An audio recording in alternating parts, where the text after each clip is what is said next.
wabarakatuh. Adik-adik yang saya hormati, berhubung hari ini kita akan kuliah, maka mari kita mulai kuliah ini dengan menyampaikan puji syukur kepada Allah Subhanahu wa taala atas berkat dan rahmat-Nya sehingga kita semuanya dapat berkumpul di ruang maya ini dalam keadaan sehat walafiat. Mudah-mudahan dengan terus kita bersyukur kepada Allah Subhanahu wa taala, Allah akan memberikan kita kebaikan hidup yang lebih banyak lagi. Yang kedua, salawat dan salam mari kita sampaikan kepada Nabi kita Muhammad SAW karena beliau telah memberikan jalan yang terbaik bagi kita, jalan kedamaian hidup yang abadi yaitu jalan iman dan Islam. Dan besok di hari kiamat kita semuanya akan mendapatkan syafaatnya. Amin. Adik-adik yang berbahagia, jadi memang mata kuliah ini peradaban Islam ini mata kuliah yang tidak begitu sulit ya.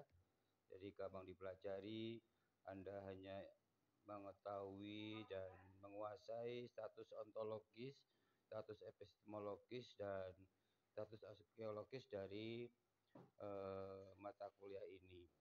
Dilihat dari status ontologisnya memang banyak perdebatan di mata kuliah ini, terutama asal-usulnya bahwa kalau kita baca bukunya Cak Nur tentang Islam, doktrin, dan peradaban itu, kita akan menemukan Islam tidak sekedar ajaran spiritual, ajaran moral, ajaran kerohanian, tetapi juga menyangkut peradaban ya, pembentukan peradaban yang dilakukan oleh kaum muslimin maupun orang-orang yang bersimpati terhadap perkembangan agama Islam di dalam membangun kebudayaannya, dunia kehidupan sosialnya, kehidupan politiknya, kehidupan ekonominya, dan sebagainya itu ya.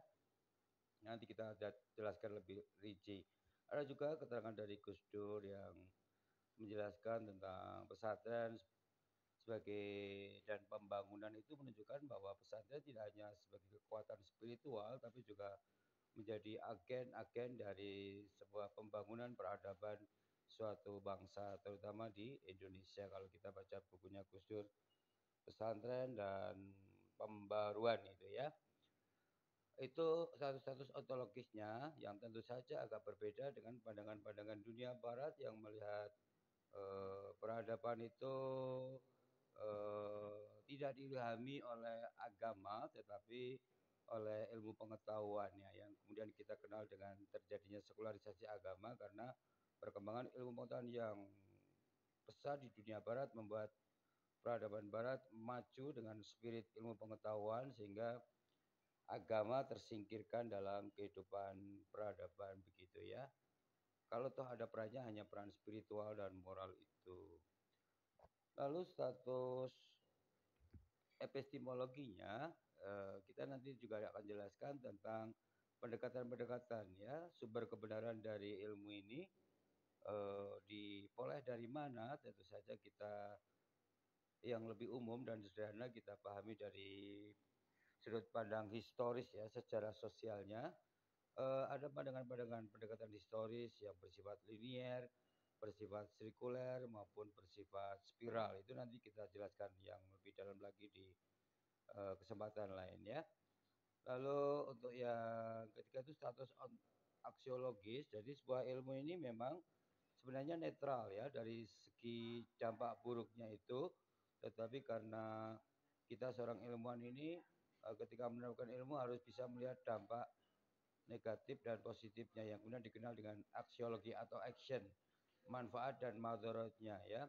Di situ ilmu berkaitan dengan nilai-nilai apakah ilmu ini bermanfaat atau tidak dan sebagainya itu seperti bayi tabung itu bermanfaat atau tidak atau seperti pandangan-pandangan Marx bahwa agama itu merupakan candu atau narkoba bagi kehidupan masyarakat itu tergantung nilai-nilai yang kita anut dari seorang ilmuwan apakah itu tepat diterapkan di dalam masyarakat. Saya kira itu saja ya dari semuanya. Silakan absen dilanjutkan dan dipenuhi ya. Terima kasih. Wassalamualaikum warahmatullahi wabarakatuh.